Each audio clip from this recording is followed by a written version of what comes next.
So we didn't have a feedback session last week because I was out of town. I was in San Francisco, out west for the first time ever. So might be a bit of catch up today with some emails. Not a ton, I don't think, but just a few here and there. Certainly multiples from a couple of our regulars this particular week.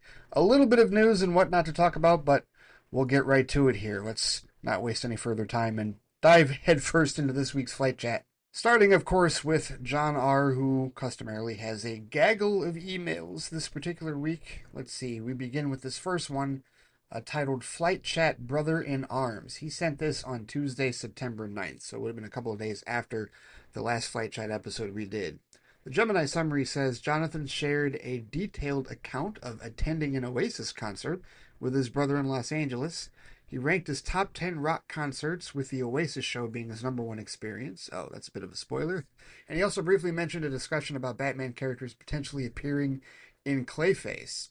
And he sent a picture. I think I've seen this picture. I feel like either he sent this picture or he's posted it.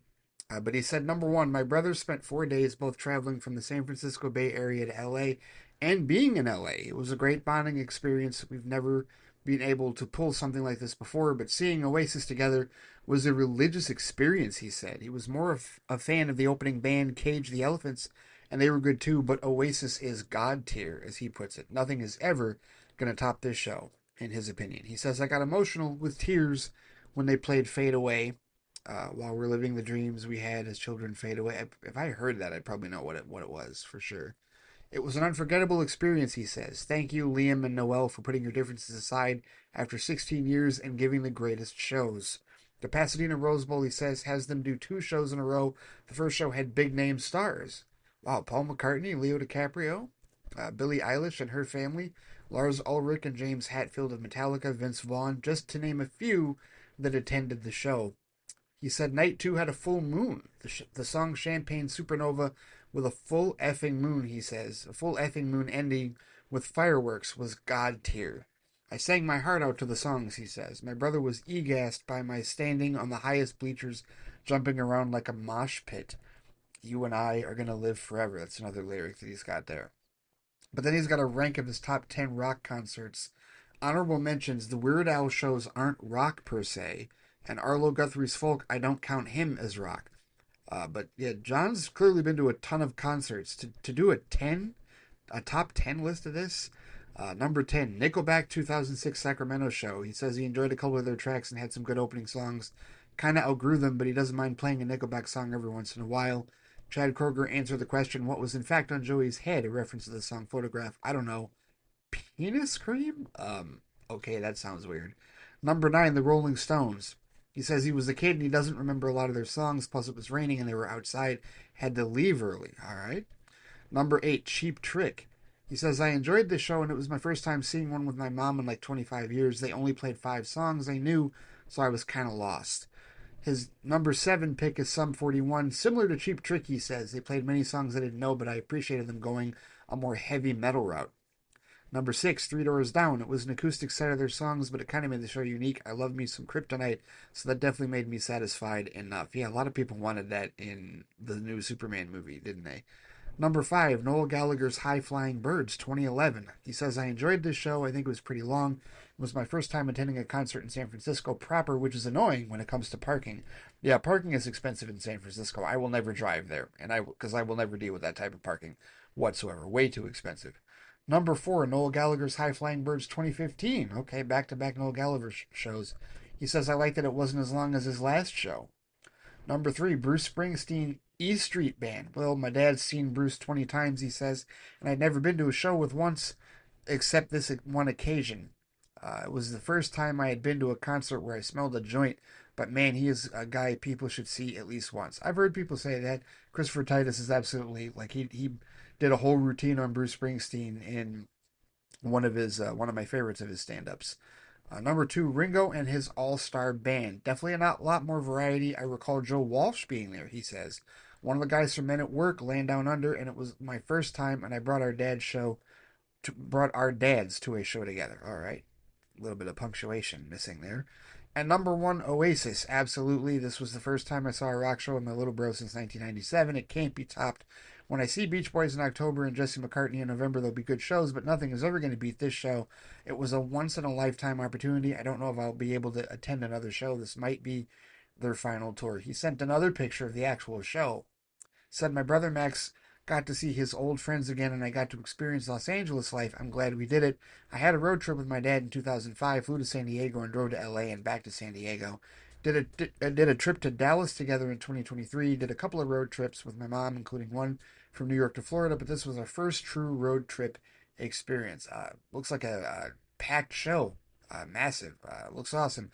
Glad you had an awesome time. I'm not a concert goer. I don't do concerts. It's just not my thing. I like live music isn't like an issue for me. It's just I've never been that type of a person to go to concerts. Like I prefer, listening to the studio recordings and whatnot. That's just how I am, right? It's all subjective. It's just where people are with respect to music. Plus, a lot of the people that I would see in concert don't tour in the United States because there's unfortunately not a popular market for jazz and a lot of the musicians that I listen to, even electronic musicians that I listen to. There's way more of a market for them to tour in Europe and elsewhere in the world than there is in the United States. In the United States, if it's not poppy and if it can't be sold by one of the big record companies, then you just don't see a concert for it. Unfortunately, that's the way it works. Too bad, so sad. And I don't say that sarcastically. It is sad, truthfully, because I know people that think we live. If I talk to certain members of my family, they say we live behind an iron curtain of music, unfortunately, because there's a whole lot of incredibly talented music out there outside of the United States that we don't get a chance to hear on the radio and that we don't get a chance to see in person. And I agree with that. I mean, honestly, if I go to a live show, it's probably not going to be a concert. It's probably going to be like in a club somewhere, right? Like I like smaller, more intimate settings for stuff like that, truthfully. So that's just me. I don't need all that loudness. I don't need the atmosphere and the mosh pit stuff and all that. Like, everybody, I don't knock you, John, or anybody else for that, but it's just not my speed personally. But all right, let's get to your second one here. In this first email, you said, so it's unlikely Batman will appear in Clayface, but could a member of the Bat family appear? Batgirl vs. Clayface was a Batman the Animated Series comic tie-in, including panels where she seems to have different versions of her changing into her costume. They also adapted this for the new Batman Adventures. He sent a panel for this. I have not read this one. I read some of the actual animated series comics, but very possible. A member of the Bat family, whoever that may be, could certainly pop up in Clayface. I don't know that they will, and I'm not banking on it or counting on it, but certainly, but that also depends on how casting has gone with respect to the DCU Batman film. I know people are waiting, very impatiently for who the DCU Batman is going to be, and of course you've got the merger bros now that want to see Pattinson cross over to the DCU. But yeah, anybody else in that Bat family, whether it is Babs or whether it is, perhaps Dick Grayson as Nightwing, since we've already established that the Robin in the DCU is going to be Damian Wayne. Pardon me. Or maybe even, how about Jason Todd, right? You want to throw Red Hood in there? Like I think it's wide open. It just depends if any of the Bat family characters do show up. I think it's probably more likely we're going to see GCPD characters. Whether that's a Montoya or a Bullock or whoever they decide to bring in from the GCU. Maybe even Gordon, right? And I know that that's a big casting reveal, right? That sounds like that we would have heard about that. Maybe, I don't know. Depends. But either way, whatever way they want to go with it, I'm open to it. I try not to get too disappointed if we don't see any Bat family characters in Clayface, because it is a Clayface movie. Just because it's happening in Gotham doesn't require the presence of Batman or Bat family characters. But if they decide to put some in there, hey, I'm all for it. Let's see where it goes, and let's see how they move forward with that for the DCU. All right, so that was John's first email that he sent 12 days ago on the 9th. His second email that he sent, I think the same day, is about a subject that I admittedly don't have a whole lot of knowledge in because it's not really one of my interests, but it's titled Flight Chat, Is This Justified in Pro Wrestling and More? So he starts off with this, number one. He says, so something that's been recurring with WWE in particular the last few years or so is that while men aren't allowed to physically hit women, women are allowed to hit the men. There was times both sides were able to hit each other, but now it's only prohibited to the Y chromosomes. Honestly, if I were in charge, he says I would just not allow either gender/sex to hit the opposite gender/sex. It's also trickier in today's day and age where we have unisex bathrooms, trans people, non-binary people. The world is slowly changing, So women being allowed to do it, but men, because it challenges the centuries-old patriarchy, begins to grow the concern of a paradigm shift, then equality. Their comeuppance is another woman coming out helping their male ally to defend them, he says. I don't know if it sends the right message. I completely understand why they made it so guys can't hit women, but they can hit guys? We still have women who are victims of domestic violence and sexual abuse, a lot more than men are, but at the same time, is the message that men need to know to stop being so aggressive to women, or perhaps there's more to this, he says. Take Invincible, for example. He's raped by a female Viltrumite. She is stronger than him and nominated him. She barely suffers any consequences. If that happened to Adam Eve by a male character, would that person get a similar treatment? I think not. So, first of all, I hope that wasn't a spoiler for the however many seasons of Invincible that I haven't watched. Hopefully that was from the comic and they haven't adapted it for the Amazon show. I don't know. I guess I'll find out. Maybe I'll forget about it by the time I finally watch Invincible. I hear what you're saying with respect to the double standard of it, and I guess it really just depends on how the WWE decides to handle it in that regard, because I will tell you, John, that men don't deserve the benefit of the doubt. They don't. And you can disagree with me on that, but I don't feel that. I feel that, unfortunately, because of the climate of the patriarchy, because of the climate of how men have treated women for centuries, we don't get the benefit of the doubt. Even those of us that, are the good guys, those of us that don't hit women and are not prone to domestic violence, unfortunately, we have to, suffer the brunt of what too many horrible men have done and continue to do, right? This continues to be a problem. It's not like domestic violence and rape has just all of a sudden gone away. No, it continues to be an issue. It continues to be a massive problem. You see people arrested for it or implicated in it on a regular basis, including in our own government. Our own government and positions of power, in major institutions, Hollywood, sports, professional sports, whatever, continues to be a problem. And so, as long as it continues to be such a massive issue that a lot of times gets swept under the rug, then yeah, no, that unfortunately, that double standard is going to have to exist. It's not something that bothers me whatsoever because we do not deserve, as a gender, collectively, the benefit of the doubt, especially in the United States. I mean, it's horrible in other parts of the world as well, but I'm right there. To me, that's just how I feel about it. I feel like, the women, being given whatever advantage, right? Equality, no. There are certain things where, when people talk about equality, and this comes up with race as well, because when people think that we've achieved equality or that we're getting closer to equality, and then they see a shift the other way and they go, oh, well, now this isn't equality, this is preferring the other one. Well, you can't ignore the hundreds of years of preferential treatment that men have gotten and continue to get, right? And it's the same, in along racial lines as well. So, people don't have that frame of reference and they just hit the easy button and they think, oh, it's supposed to be this now. No, we're not starting from zero. We're not starting from an even keel with respect to equality along gender or racial lines. No, we're starting at a deficit with whoever has been abused for centuries. We're starting with that deficit and we have to climb our way up in that regard. So, this isn't one that I have a massive amount of I don't have sympathy for men on this. I just don't. I really don't. And I'm not going to in that regard, to be honest with you. So I guess I'll leave it at that. Next question in this second email. He says, say you get teleportation powers, but your clothes don't come with you, like Huey and the boys. Where would you go teleport that would have clothes right away? The easy answer would be your bedroom, so you would have a change of clothes. But if you wanted to travel the world, you'd have to make sure you're at a place that gives easy access to clothes and no one sees you. I suppose I could transport myself into someone's bedroom and take their clothes, but I'd have to find a way to sneak out. Perhaps the backyard I could pick out clothes that are being hang dried. Here are some options I'd consider for myself. Okay, this is a weird question. Option one, transport myself to a nudist colony. Pretty easy solution. No need to worry about public embarrassment. Plus, if you're single, you get to check out the ladies. I'm not single, but I'd explain the situation to Tam. And I could either say I lost my clothes and someone can lend me their shorts so I can just teleport back to my room afterwards. I can go to any part of the world, by the way. Option 2, enter a gym locker room and find a pair of shorts or a towel.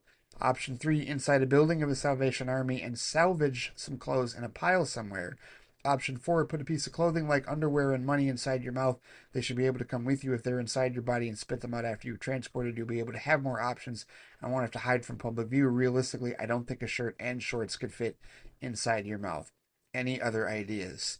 Um, teleportation powers, but the clothes don't come with you. Why wouldn't they come with you? That's my first question. Why wouldn't they? Like why wouldn't that happen? Because the thing is, like, it's a matter. It's a question of matter, right? It's a question of like what is on you, what is in contact with your skin. If it's in contact with your skin, I don't understand why it wouldn't come with you. Like, is it body only? Okay, if it's body only, then that means that, whatever you're wearing, like whatever is in contact with your body, so that means people can't transport with you either, right? Like I feel like this is a flawed representation of teleportation powers. I don't agree with the idea that clothes can't come with you. So I would say option five, my clothes come with me. And if for whatever reason my powers didn't work, unless the clothes came with me, I would figure out a way to make it work. Because if I'm living in a world with teleportation powers, then I'm also living in a world where I can figure out how to make the clothes come with me if for whatever reason the default setting for those teleportation powers doesn't bring them with me. Like, I will figure a way out. Like, I feel like there's a physics explanation for this. I don't know what it is, but clearly in that universe where I have teleportation powers, I can figure out what it is. So that is my answer. Option five. So I guess that would be my other idea when you're asking for any other ideas in that regard. All right, so that's the second email from September 9th. This next one that John sent, he said it was optional, but I feel like this is something we definitely should talk about. He sent this 9 days ago, so it was on September 12th. He called it WB the Nomadic Studio. And he says, well, well, well, for the billionth time, WB is possibly getting another merger. It would be interesting to see if Paramount deal actually goes through, or else it could possibly be someone else. Amazon has the money to do it for sure. They have certain Warner Brothers overseas rights to some of their films already. Warner Brothers, an Amazon company, has a nice ring to it. They kept MGM alive and have been doing good with that studio. Not to mention, it would be funny if Amazon owned the Amazons of Themyscira. Also, if Paramount buys Warner Brothers, does that mean we're down to four major studios? Paramount, Warner, Disney, Universal, and Sony? Yes, that's exactly what that would mean, John, and I will tell you that not only is Paramount the front runner in this, Paramount's likely going to get it, and here's why. Because David Zaslav is trying to engineer a bidding war. He wants Amazon, Apple, and Netflix to get involved so that he can drive the price up and get the biggest bang for his buck. Okay, fine, I get that. But at the end of the day, Larry Ellison, the father of David Ellison, is like one of the top five richest men on the planet. In fact, I think for a time he was richer than Elon Musk like a week or so ago, and then for some reason it dropped back down. But my point is that the Ellison family has billions to work with. They can outbid any of the others for Warner Brothers relatively easily. And they want this because David Ellison desperately wants to chase Netflix and desperately wants Warner Brothers' library to be able to do so.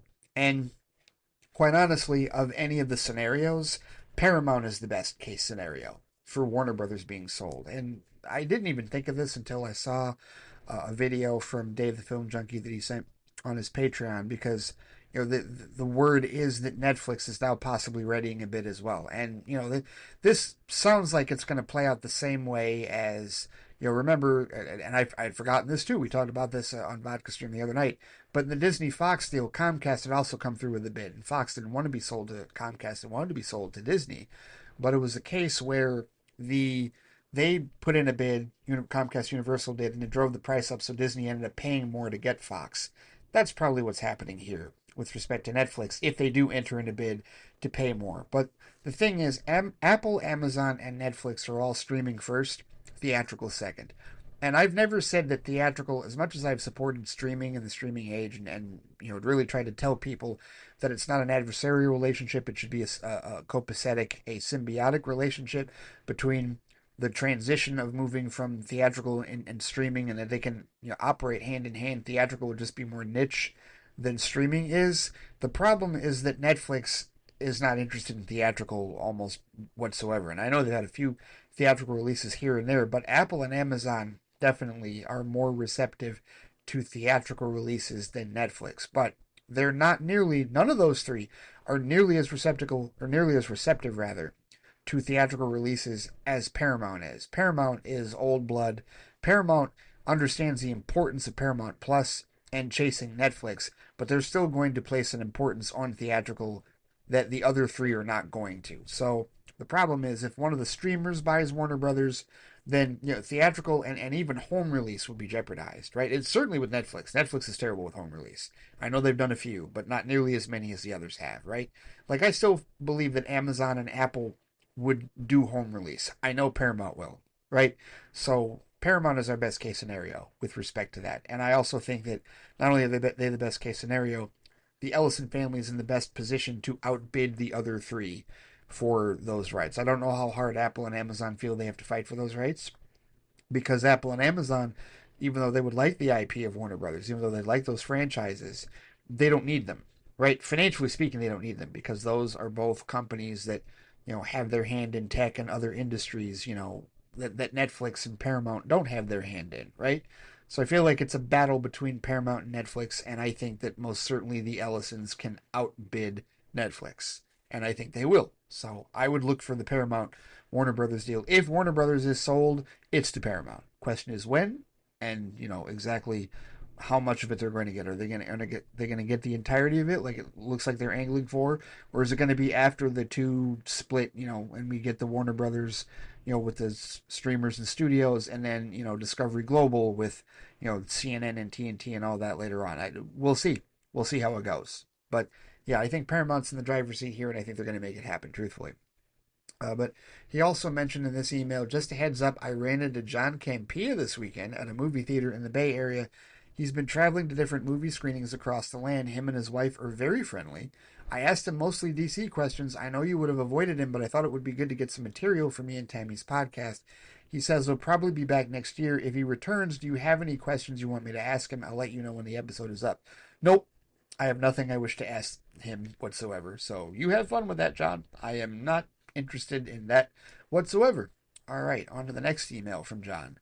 This last one is definitely of a more personal nature. It just says, Flight Chat, I was a fool. And he sent a screenshot of a conversation that he was having on social media with an individual named Luchalore, somebody that he knows that, yeah, for context, yeah, it sounds like, from the context of this conversation, that John was trying to reach out and make amends, and this guy just had wanted no part of that whatsoever. John said, I should not have given this guy a second chance. He accused me of being controlling and condescending. I was walking on eggshells trying to reconcile what he has shown me. He's still an immature man baby, and I had to block a mutual because he gaslit me into thinking this individual has changed. I'm not in the mental health state to deal with this anymore. I just wanted a fun game for Tammy and me to join, and this Ben guy said he was nicer now. He was wrong and clearly has too much loyalty for the guy to show any type of dissent, so I blocked him. No pro wrestling role play is worth the stress of trying to win people over just because the game has a few good eggs in there. They love the game too much. That's their business. I have no interest in being friends with enablers, period. I'm guessing, yeah, exactly. So, is this the same guy from before, John? The one that you were trying to make amends with, and he just continued to take advantage of you? I don't know. It sounds like that was what the situation was here. But yeah, unfortunately, those are the situations we find ourselves in, and sometimes we got to prune the friends tree, right?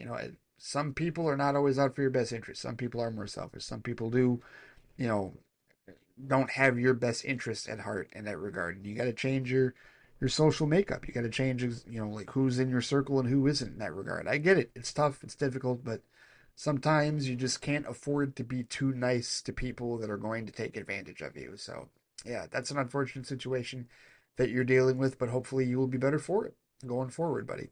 But anyway, that's it for John this week. So thank you so much for all of your emails. Hope we got fully caught up there. I think we did. Looks like it was 2 and 2 for each respective weeks, if you will, with respect to emails. So thank you, John, as always, for the feedback. All right, next up is Stu Little, and I'm intrigued by the title of his email. It says, Hell Hath Frozen Over. What does Gemini say? The summary says that he reviewed the first official Marvel DC crossover comic, Deadpool Batman #1, detailing its various team-up stories, and he found the comic to be a blast and good value and is anticipating future crossovers. All right, well, let's hear exactly what Stu had to say. He says, Hello. I had a few ideas for what my next email was going to be. Maybe an update on how Absolute Comics are going. Not very well for Batman and Superman in their current stories. Bane is the worst, or Brainiac is. I don't know. They're both going to pretty extreme lengths to break their respective heroes. Or maybe reviews for the theatrical release The Long Walk. Very good, very bleak. Or the currently on VOD Jack Quaid, Jeffrey Dean Morgan dark mystery movie Neighborhood Watch, a pretty good smaller scale thing carried by the pair's chemistry and Quaid stretching himself playing someone with mental health issues, plus bonus Watchmen connection with Malin Ackerman in a supporting role, or even a semi-rambling ponderance of how movies fit a certain classification in 2025, which I might still do. So far, you've reviewed 3 things, so you're off to a good start. Nice, concise reviewing there, Stu. But instead, he says something else dropped this week of such geekdom significance, I feel it must get some attention. Deadpool Batman #1, the first official crossovers publication between Marvel and DC since JLA Avengers in 2003. Yes, a Bush was in office the last time these two companies did business. This is Marvel's offering of 2 oversized specials coming out this year, which feature an anthology of crossover stories with Deadpool and Batman as the main feature, written by Zeb Wells and drawn by Greg Capullo. He says we get one of the biggest odd couple pairings ever, as Wade is hired to come over from his universe to take on Batman, something he mocks since he finds what he's heard about him to be hilarious, setting up a rude awakening when they first clash. That's the secret sauce that makes the story good, he says. Despite being Marvel's take on things, Wells gets that Deadpool should play the fool to Batman, who also gets a couple of deadpan zingers in on the Merc with a mouth, even when they're put on the same side against the Batman villain, who also finds Deadpool exasperating. Capullo's art is a great pairing too, being the longtime penciler on a lot of Scott Snyder's Batman stuff, and as the original artist for Spawn, he fits the freakiest of unmasked Wade as well. All right. Nice vote of confidence for all that. He says other shorter tales include team-ups of Captain America Wonder Woman by Chip Zdarsky and Terry Dotson, with a framing device of them meeting first during World War II with additional depictions of them being friends throughout the years later in a hypothetical shared DC-Marvel continuity where events like Civil War and Crisis on Infinite Earths happen with their involvement. It's actually a pretty touching one about the ways both heroes can make each other better and support each other if they were friends and allies. All right, that sounds awesome. Crypto and Jeff the Land Shark by Kelly Thompson and Gurihiru. Crypto and Jeff, a shark with 4 legs created by MODOK and later adopted by Kate Bishop and Gwenpool, is a cute tale of them having playtime together. Green Arrow Daredevil by Kevin Smith and Adam Kubert. Ooh, Kevin Smith. Actually, that's a cool pairing. Green Arrow and Daredevil. All right. Oliver Queen and Matt Murdock. The 2 heroes battle the combined forces of the Hand and the League of Shadows in Hell's Kitchen, jabbing at each other in their first meeting, and the story culminating in a nice use of both of their histories. That's a good pairing. I like that pairing. This next one is intriguing. Green Lantern and Rocket Raccoon by Al Ewing and D.K. Ruan. I hope I pronounced that right. A 2-pager, he says, where Hal Jordan and Rocket swap places in a cultural exchange that mostly focuses on the hilarity of how Rocket would approach being a Green Lantern. Short and sweet. Rocket Raccoon is a Green Lantern. That does sound hilarious. I am intrigued. The Dark Knight Returns Batman, an Old Man Logan story, and pencils by Frank Miller, colors by Alex Sinclair, and lettering, which is particularly important in this one, by Joe Caramagna. Another short one with next to no context. This 2 old grizzled versions of the characters fighting each other, and Miller's art kind of famously degraded these days from what it once was, but I appreciate the novelty of having this. Logo by Ryan North and Ryan Segman. Okay, I guess the previous one was Old Man Logo, because Logo is apparently a mashup character of Lobo and Logan that I've never heard of. And he says, which seems to be set in the Amalgam universe, which was another limited crossover between the 2 companies back in the day that combined concept into hybrid characters. Super Soldier, Bruce Wayne, Agents of S.H.I.E.L.D., Spider-Boy, Thanaseed, who actually appears in a cameo in this one. Kind of a one-note joke to end the special on, but for what it is, it's alright, and it does spark the imagination for what new combinations an Amalgam Revisit could bring today. I've talked at length about Amalgam Comics with both Tim and Scott, my podcast brothers over at Squadcast Media, so I am familiar with it, but I have not read any of them. But they've talked to me a few times in our reviews and our mashups about, the Amalgam line and how they combined heroes from both sides. So intriguing, very interesting. He says, overall, I thought this was a blast and a great value for money, being pretty diverse in what the different segments were, and all story pages, as they could have easily padded this out with a bit of pin-ups of other combinations, but they left that to some of the variant covers. I particularly like the one of Gambit fighting Damian Wayne in the Batcave, he says, charging up the giant Joker playing card to throw at him. I can't wait for the follow up in November with Batman Deadpool 1. Yes, they're the main event again, only with a different creative team of Grant Morrison and Dan Mora. Oh, okay, all right. We're also getting the meetings of Constantine and Doctor Strange. I like that pairing a lot. Nightwing and Laura Kinney Wolverine. Harley Quinn versus Hulk. Oh, all right. And Kamala Khan meets Static. Oh, I like that. I love seeing the two entities coming together for this, he says, as it had been too damn long. There's also rumblings of more to come after that, with Rob Liefeld saying on social media he thinks a Superman Spider Man crossover is coming next year to mark the 50th anniversary of when it first happened in comics. And to be honest, both heroes are kind of conspicuous by their absences here, so that seems credible. That's all for this email. Take care, Stu. Stu, thank you for your thoughts on Deadpool and Batman #1. I'm intrigued.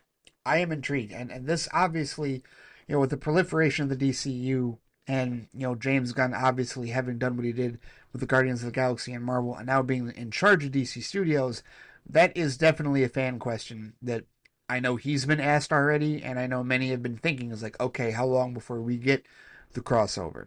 And there might even be some MCU fans right now that think the crossover is necessary to save their beloved franchise because it's gone so downhill. No, it hasn't, in my subjective opinion. But either way, it is intriguing to see the mashups. It is intriguing to see the pairings, and I like the pairings that you've indicated here that they've already done. And some of the ones that you've listed.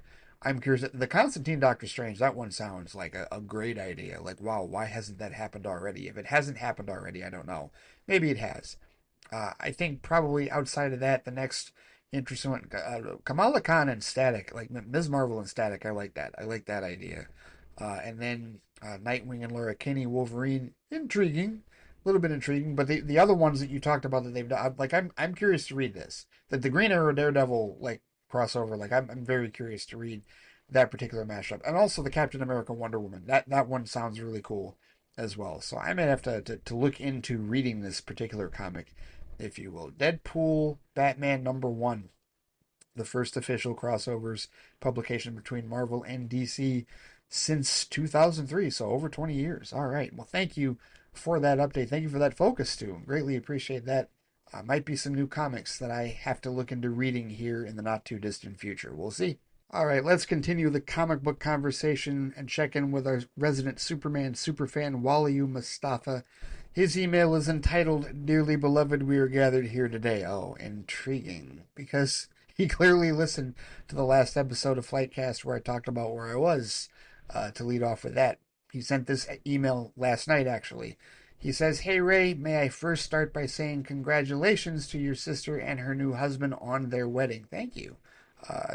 Congratulations to them, I guess. I don't know why I'm saying thank you because it's totally congratulations to them. But he also says, also well done to you for officiating. Thank you. I do that. I can say thank you for it. I appreciate that. As you said, it was a nervous experience for you, but it sounds like you did a great job. I really hope you started off with the subject line of this email. Yes, I did. I most certainly did. Where I went with it after that was in a very unique family-specific direction. That is as much as I'll say with respect to that. He asks, were you anointed via the internet or was it a church thing? It's intriguing to say the least. Through the internet. Definitely through the internet. It was an open ministries in San Diego. I am an ordained minister through that organization as well. I have all the credentials, and that's really where they make their hay, right? Is like, there's different packages of credentials that they can sell you when you decide to become a minister. Because that's what I am, technically, a minister. I have a minister account. And yeah, depending on what municipality you are officiating, you may need certain paperwork that isn't necessary in other places. Now, San Francisco and the state of California in general, they're pretty open, especially at that city hall. There were so many weddings that were happening at the same time, like as that one, because that city hall is very picturesque and it's well known for it, right? Like that is just a destination. It's a type of a destination wedding to have. It's great for photos. It's great for ceremonies, and the ceremony, of course, ours was beautiful. Like it was really well done, really nice. And wasn't overly long. Didn't drag on like some church weddings have that I've been to in the past. I appreciate more expedient weddings. Although I will say weddings in general, like over the last 10, 15 years, have gotten a lot more expedient in the process. They don't tend to drag on as much as older church going proceedings have. And I'm not trying to disrespect church going proceedings. I'm just saying I definitely appreciate the more efficient versions, if you will. I'll put it that way. But yeah, so that process in terms of getting ordained far easier now than even it was, in the last 10, 15 years. I've been to many weddings. I've told my dad this. I said I've been to multiple weddings that have been officiated, not by an official justice of the peace or somebody from the court, but have been officiated by friends who did the same thing I did and got ordained, online or through some other proxy, if you will. So yeah, for sure. So on to the comic book stuff. Wally U says, I see Superman has now been released on HBO Max across the pond and in other markets, and yet again the buzz has been reignited and people are falling in love with the character for the first time or again. I also noticed that the US has now started to receive physical copies of the movie. Do you have yours yet? Here in the UK, it won't be released until October 27th, as the email I received from HMV reminded me this week, but I still have a digital copy to tie me over until that arrives. Mine right now is sitting at the distribution warehouse in Detroit and should be in my hands tomorrow, as of the day of me recording this, right? So this episode pops up on a Sunday. By Monday, the 22nd, I should have it. And that, of course, also comes with the digital copy. So that's when I will also be able to add it to my digital library going forward. And I'll have it, VOD as well as physical 4K release with a gorgeous steelbook that many others. Apparently, if you pre-ordered it from Grove, you got it earlier.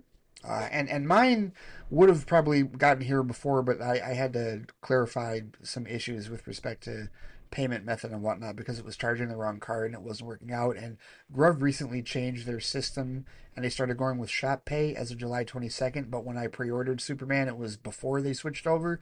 So there was definitely some technical difficulties with respect to switching that over. Now, when you pre-order from Grove here, in the States, now it's all through Shop Pay, which of course, it's a different procedure because before they were like Amazon where you could, if you just had a valid payment method, they wouldn't charge the card until shipping. But now with Shop Pay, they charge the card immediately and then just ship it later. And if they have to issue refunds, they'll do that if necessary. But yeah, so there was a bit of a mix up. It took a couple of days to sort out. So otherwise, I would have already had it, but I should have it tomorrow, Wally. I should have it on Monday, the 22nd, as from the time of this particular recording.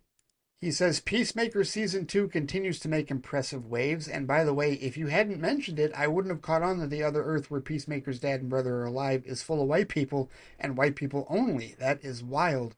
I wonder how our Peacemaker is going to react when he realizes this, because at the moment, all he cares about is getting it on with Harcourt 2. Yes, Thirst Court, as James Gunn has said on social media, that's what they call her. I've been back for like a week, and I still haven't caught up on the last two episodes of Peacemaker, but I need to because the problem here, it's not necessarily a problem. But we've gone through, the 5 episodes that were reviewed, that were released to, Brandon Davis and all the other reviewers that, got reviewed very well and got the really high, Rotten Tomato scores over on the Hell site.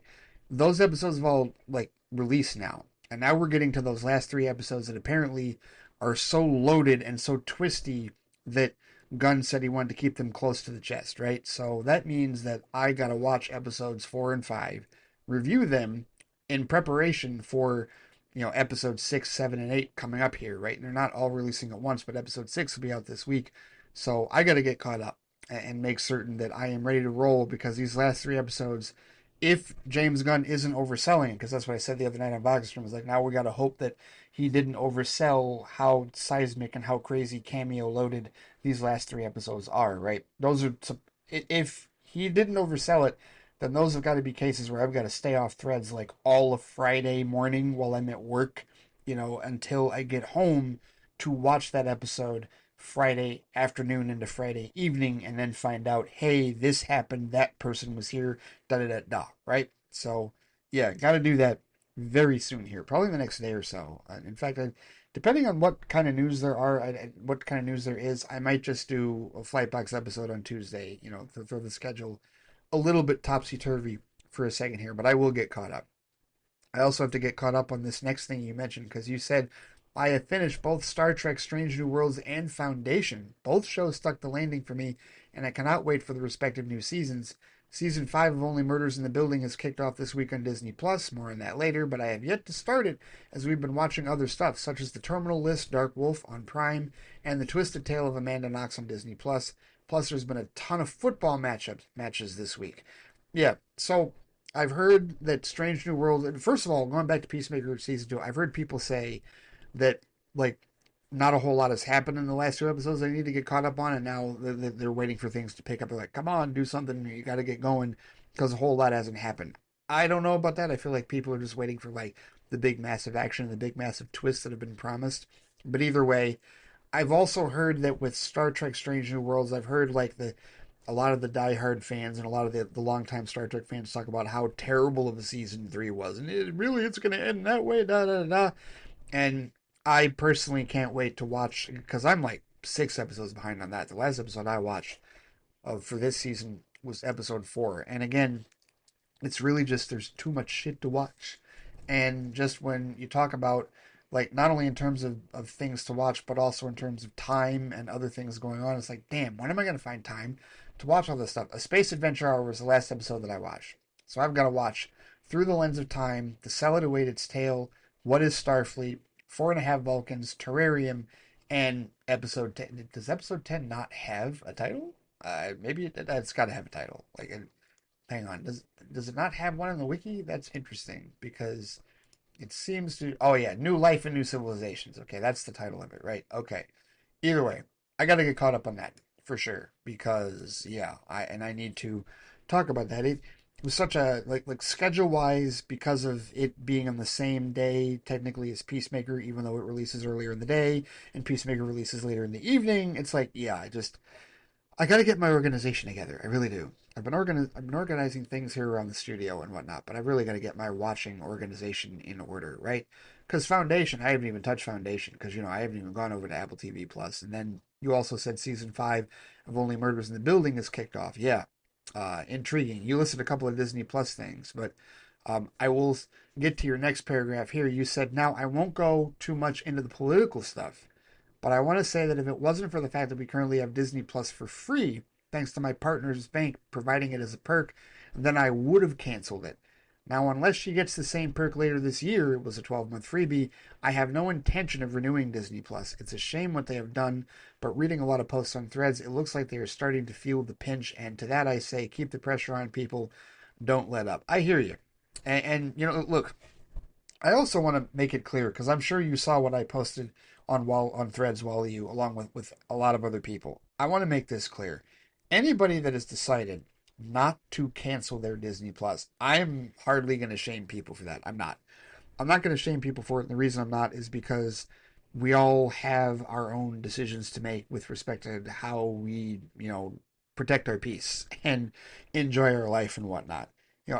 Do I applaud the measures that are being taken as far as like people boycotting Disney Plus because of what happened? Yes. And for people who don't know, and I'm not going to dive headfirst a ton into it either, but it's because of the Jimmy Kimmel decision. Essentially, what happened is, for people who don't know, is Jimmy Kimmel, he did not even make comments about the individual that was killed a week or so ago, that there was a memorial service for today. He was talking about how the people, the red hats, if you will, were really trying to spin that the shooter wasn't one of from their own ranks.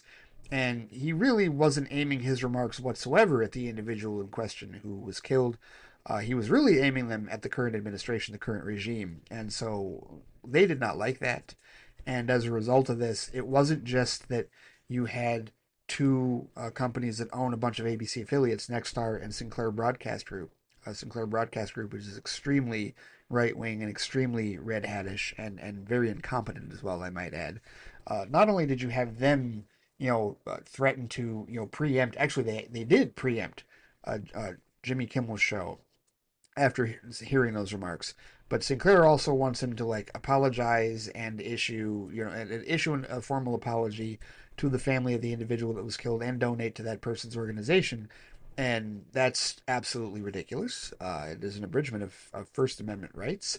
But what's more, the head of the FCC also threatened ABC's license as a result of it. And so that's why, that's what motivated Disney to make their decision on Jimmy Kimmel, and you have a number of people that are defending Disney as a result of this decision. And the reason that I don't think that's appropriate is because Disney, being a multi-billion corporation, absolutely has the right and ability and the might to stand up to a fascist regime in the administration currently, right? And they chose not to do so. They chose to kowtow, if you will, and it's hurting their bottom line. They've lost billions reportedly with respect to all the cancellations, and now I'm hearing reports that people are finding it difficult to be able to cancel their Disney Plus subscriptions because Disney has caught on to it. Now they're trying to make it more difficult. A lawsuit is already more than likely as far as Kimmel suing them for wrongful termination, and they may face the brunt of more lawsuits and certainly bad press and bad publicity. And that's not what you want to do in the streaming age. This is a very crippling thing for Disney to do to themselves. It's a very bad own goal. It's a very bad shooting themselves in the foot. When you talk about how the industry is evolving and you're talking about streaming being the next marketplace, last thing you want to do is lose subscribers, especially when you were growing as well as you were. And now you've got thousands, maybe even millions of people that are canceling left and right because you've decided to make a decision that abridges free speech. And it's unfortunate. Very unfortunate that they've decided to go that route. But, they will learn a very difficult lesson, and I suspect, as a result of that. And in this country, it takes having to, when it's founded on capitalism, you have to use capitalism as a protest measure, and that's precisely what people are doing. And I applaud them for that.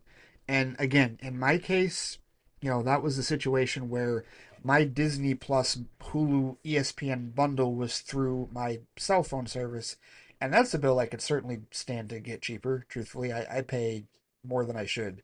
And part of the reason is because I did device payment, and buying when I bought my iPhone and my Apple Watch, which I don't think I'm going to do that ever again. I think I'm just going to buy the devices outright going forward. But either way, my bill's high enough as it is.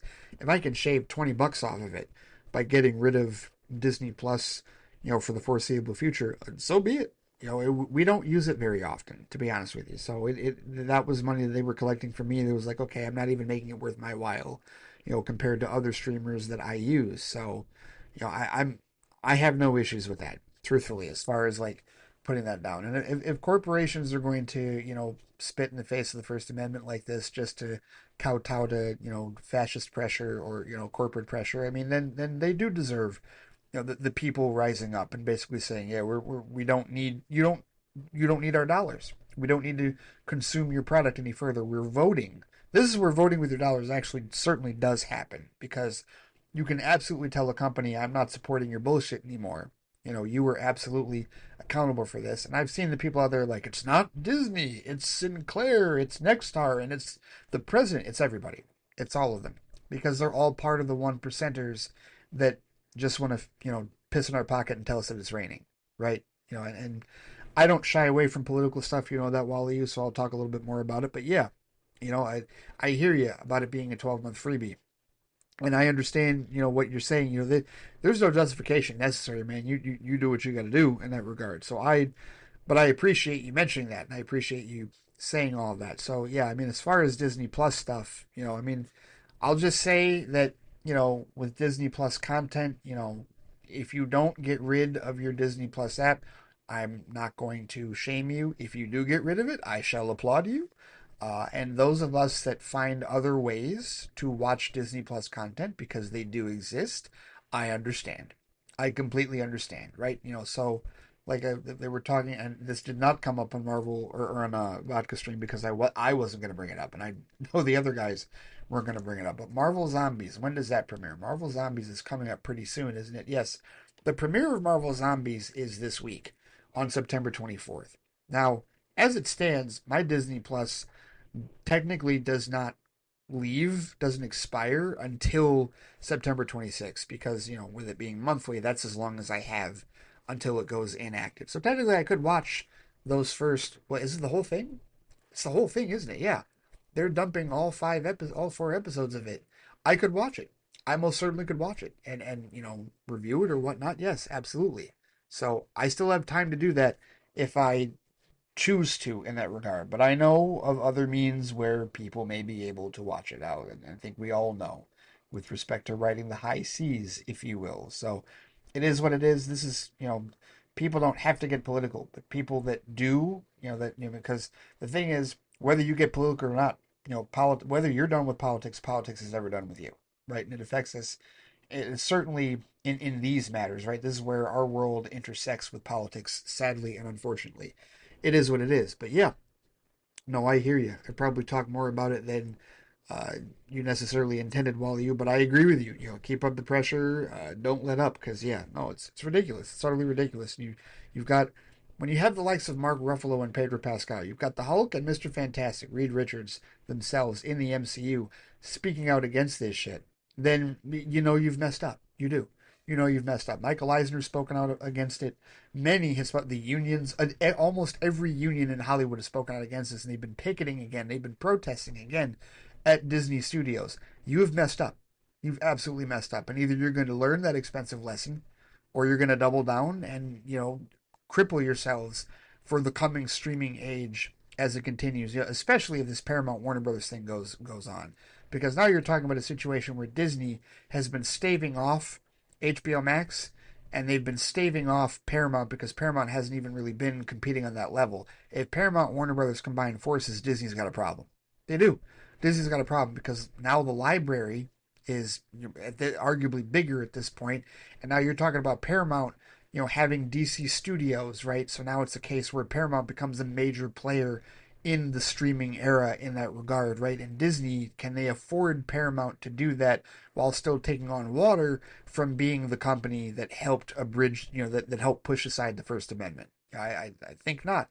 I think they have some very difficult decisions to make, and either they make the right decision and try to right the ship from the damage they've already incurred in the past week, or they double down and, you know what? Paramount and HBO Max will reap the benefits of Disney shooting itself in the foot. We'll see how that goes business wise in that regard. So, all right, this next one is interesting. He says, "Quick question: how did you get verified on Threads? Spill the secrets, dude. Is it a continental thing where you have to pay with a gold coin? Either way, congrats on getting verified. Better Threads than you know where." I bought it. Because here's the deal, Wally, right? There is still definitely a perception of, verified accounts versus non-verified accounts. And I will tell you that since I've been verified, it hasn't like jumped up my followers on Threads like one iota. But I saw some other accounts do this. Like there's one account that I've been following, that I've been paying attention to since the ironically politically the Democratic National Convention last year. Elizabeth Booker Houston, I think is her name. She's a comedian that has been very outspoken politically, and somebody came at her because I think she also pays for verification on Instagram, and it's the whole Meta verified status. I did it through the Apple app, and it's just a business decision. Truthfully, it's one of those where it's like, okay, for the same reason, like you said, congrats on being verified. Essentially, congrats on me paying money to get myself verified. I appreciate that, but verification, it has like this status symbol that it doesn't necessarily deserve, if you will. But I did it.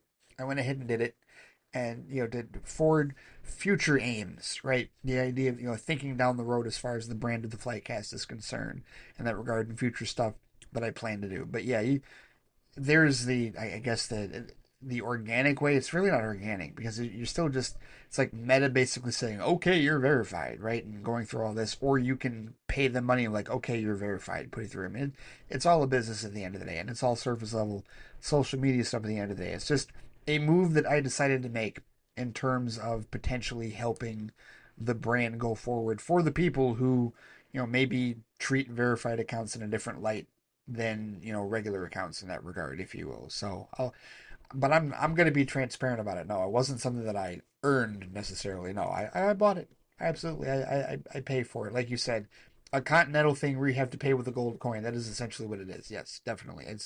This is Wick. Yes, John Wick. That's right. I'd like to make a dinner reservation for 12. Right? Something to that effect. No, I have no bodies for anybody to clean up. No, absolutely not. But yeah, I think that's a nice analogy for it. The gold coin continental. Yes, that's a great analogy, to be honest with you. He says, "Oh, if you haven't watched it yet, there's a documentary on Netflix called Unknown Number. It's about a high school girl and a boy, they were dating each other, who were being sent text messages for a period of time. They had no idea who it was, though they had their suspicions, The reveal of the messages will shock you. It's just over 90 minutes long if you are interested. Speaking of documentaries, I need to watch the Hurricane Katrina one that was made by Ryan Coogler, also on Netflix. I have not heard of that documentary, Unknown Number. Right, we want to get to the list of Netflix stuff that I haven't watched. My goodness, and we still have that subscription. Yeah, we most certainly still have Netflix. We still have HBO Max, and that's the other part of it. While you canceling Disney Plus is really nothing when you still have one, all of the other streamers essentially, until they do something stupid. And on top of that, too, my physical media library. I have more than enough blind buy physical media that I haven't watched yet, just in terms of anime and whatnot alone, before I even think about needing anything on Disney Plus in that regard. To be honest with you, so I'm good on that one. But yeah, Kugler's Hurricane Katrina documentary. I think I vaguely heard about that. And yeah, Unknown Number. I'll have to remember that. I'll add that to the list of too much shit to watch. He says, one last thing, happy Batman Day. I don't celebrate it myself, but I did post a pic on Threads of me wearing a Batman suit to commemorate the day. You have a Batman suit? I gotta find this. All right, hang on. I gotta find this because I've seen your Superman suit, and now I want to see your Batman suit. So now I'm going on Threads right now, and I want to see exactly what this looks like. Let's look up your account here, sir. Did I remember the number? I can never remember the number. Give me a moment. Hold on. I'm going to pause here real quick. I'll be right back. All right, I found it. And okay, so it's awesome. And personally, obviously, I mean, your Superman suit is awesome, but this one obviously is better, subjectively speaking, in my opinion.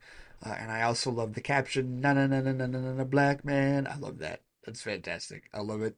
I absolutely love that. Well done. Very well done. That is a very worthwhile and suitable contribution to Batman Day. Yes, yes, sir.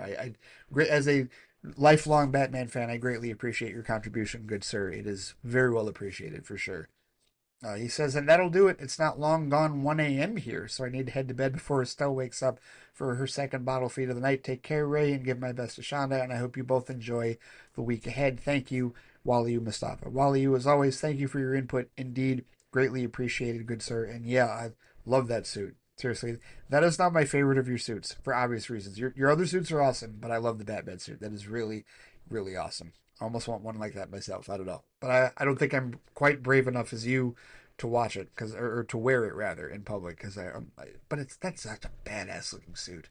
That is so good. I don't know. Might have to get one for sure. But thank you as always for the feedbacks. They're greatly appreciated. So next up, we've got a pair of emails from Mr. Alex De Silva. The first one he sent on September 13th is titled Flight Chat 18, Real Men Play on Easy Mode. Okay, I like that particular title. Gemini says, Alex congratulated Ray on a potential life event and discussed the Patriots' poor season opener. Alex asked if Ray's sports show would cover league-wide news, saying they'd only listen if they did.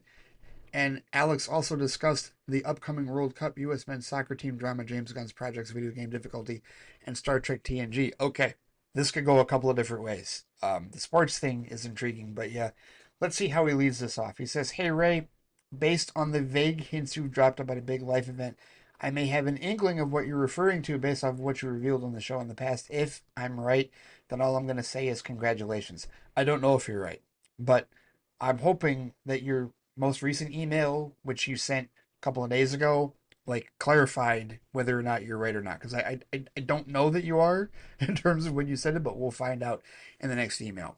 But here, Alex is one of the few on here that still talks about sports.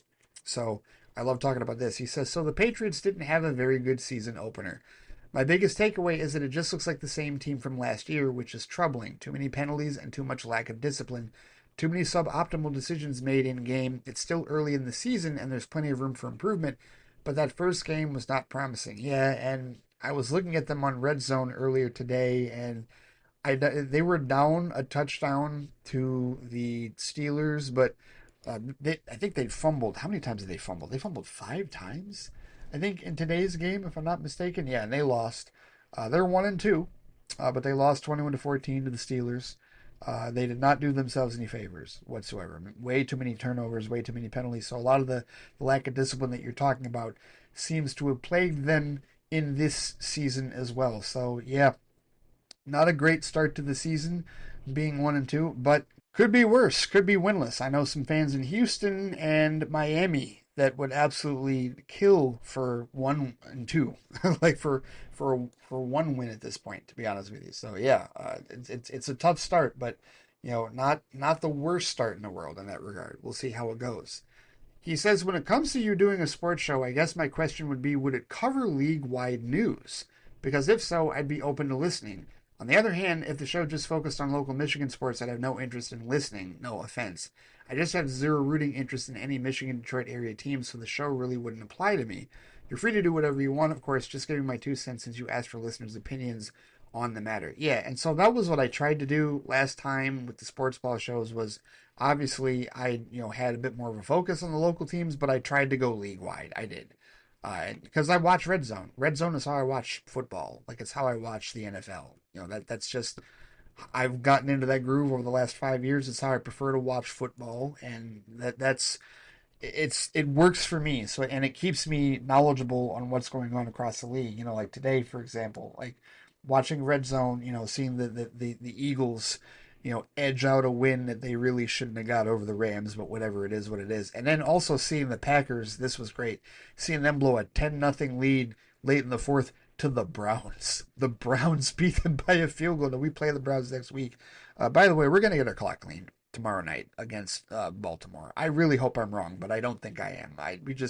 We do not have the ability to rush the passer the way that we should, and we certainly don't have the ability to stop to contain, let alone stop Lamar Jackson. And on top of that, then we also got to deal with the bowling ball like Derrick Henry. Yeah, no, I do not see Monday Night Football being a great time for the Detroit Lions faithful, which is why I'm definitely not staying up for it. Yeah, I got to work the next morning anyway, so yeah, I won't be watching really any of it live in that regard, and I don't want to because I don't think we're going to win. But yeah, so I don't have all the optimism in the world. I think we're going to be 1-2 just like you will, just like the Patriots are at this point. So, but we'll see how that goes. But yeah, I would like to go league wide. I would. I'd obviously my rooting interests would be Detroit teams and Michigan for football and basketball, but yeah, I would like to go league wide. Truthfully, I got to figure out a way. I really do because I really like talking sports, and I'm so sick of sports talk radio myself. I would just like to do sports podcasting personally because I feel like I could be, I don't know, a bit more honest, as opposed to the infotainment nonsense that we get from people claiming to be honest. That's just my own personal opinion on that. All right, continuing, he says, after a long wait, the next World Cup will be here in June. I can't wait, he says. World Cup qualifiers have been going on recently.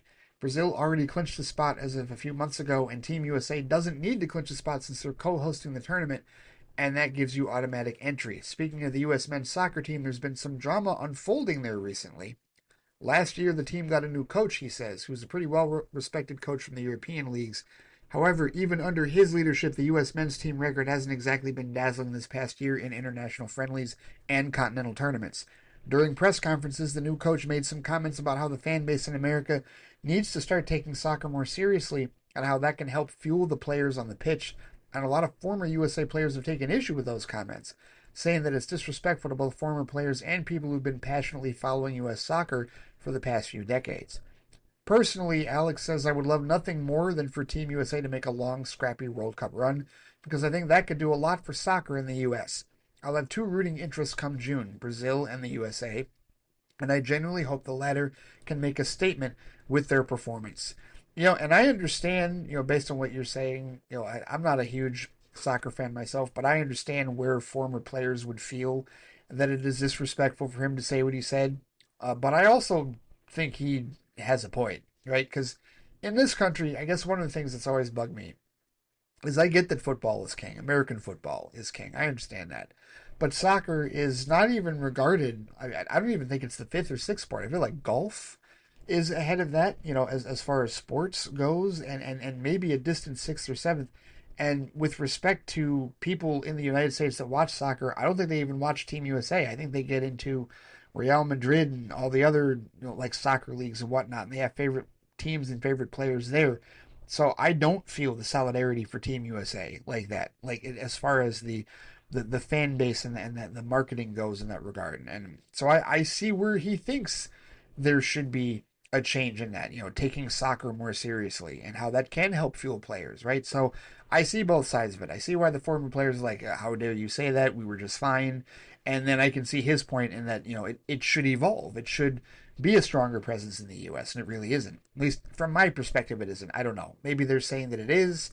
I personally don't see it that way. But hey, it's all subjective, especially with respect to those perspectives. But anyway, he says on to the geeky stuff. And okay, he's answering my Scarathon question. This is awesome. He says most people start their Scarathons in September because of the onset of fall. Horror and autumn go hand in hand, and the plus side is that having 2 months instead of one means you have way more time to watch horror movies. Yes, fair point. So I might do that. I might actually do that.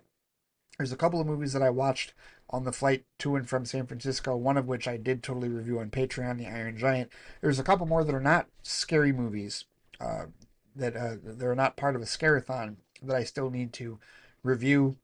Mickey 17 and Black Box, or not Black Box, Black Bag. I keep wanting to say Black Box. No, it's Black Bag, the Steven Soderbergh spy movie with Michael Fassbender and Cate Blanchett. I still need to review those for Patreon, but there are some others.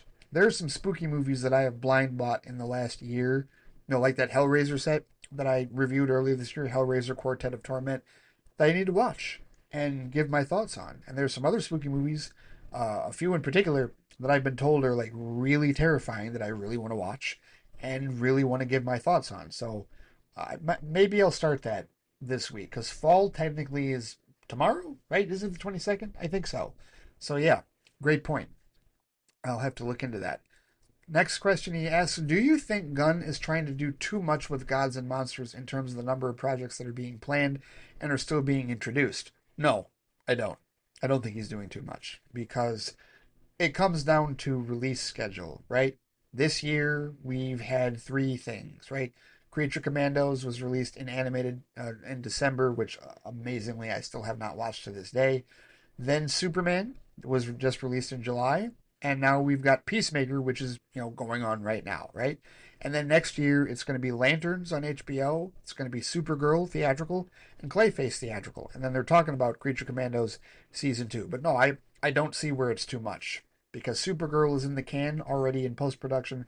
Lanterns, I imagine, is in the can if it isn't already, if it isn't still filming. But I know they have filmed. I'm not sure when they wrapped. And then Clayface is currently filming. So yeah, I don't see where it's too much because I feel like it's enough for their productions to handle in that regard. Now, is he spreading himself thin with projects? Maybe he did on this first year. But seeing as how all three of the big projects we're getting next year are not written and directed by James Gunn, I think he's spacing himself out in that regard, when going into the CEO role. And a Superman sequel, or at least the second film in the Superman saga per se, we knew that that was coming, right? At least we hoped that that was coming based on what the first film did. And I think clearly we should expect that. And also, not only should we expect that, I think also we can look to it, doing, better than this first one did, because this first one was reviewed extremely well, had great word of mouth, and continues to be a buzz around audiences. And so that means that even more people that want to get on the bandwagon are going to show up for the sequel, right? There were questions, and there was a transition in terms of, okay, what is the Superman going to be like? And then over the last 2 months, people had figured that out, and now they know, and now they're going to know what to expect for the second one, so they're going to turn out for it, right? So no, I don't think he's trying to do too much, to be honest with you. This next one, he says, after you and Phil talked about video games on a recent vodka stream, it made me realize that I definitely used to believe you had to play games in the highest difficulty available, otherwise you were a certified wimp. I think I had this mindset because a lot of the guys who I talked to about games thought this way, so I was corrupted by my environment. Thankfully, I was able to see the light and realize that there's no correct difficulty to play on. The correct difficulty is the one you have fun playing on. Amen to that, Alex. He also says, I'm currently playing Mass Effect Andromeda on normal difficulty, which is fine and dandy with me.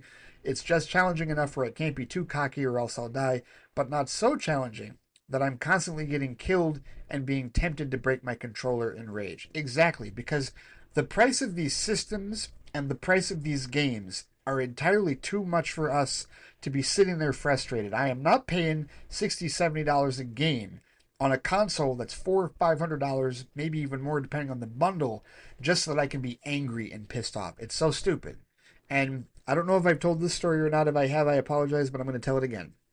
My eye opening for this was Gears of War because many years ago, I remember I played with some friends of mine who were all about Gears of War, loved Gears of War. My goodness, Gears of War this, Gears of War that. And I remember that initially I was playing with them in Gears of War 2 multiplayer, and I was like the weakest link. I was in Gears of War 2 multiplayer. I won't say useless, but I didn't hurt things, but I didn't help a big time either, right? I wasn't necessarily last, but I certainly wasn't first in any of the leaderboards or anything like that, right? And then I remember my one buddy Justin at the time, he says, "Listen, we're still playing co-op. Can you help me finish this playthrough on the story mode?" And I said, "Sure." And I noticed he was playing on casual, and I'm like, "Why is he playing on casual?" Right? Because there's casual, and then there's like, what are the I keep forgetting what the mode that I used to play on was because it's not hardcore. Hardcore is like the top mode. Or no, hardcore is the third mode, and then insane. That's right. Insane is like the fourth one. That's like the really hard one, right? But he's playing this thing on casual, and I'm like, you normally play the game on casual?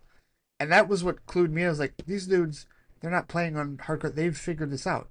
Like they're playing to enjoy the damn game. They're not playing to be frustrated.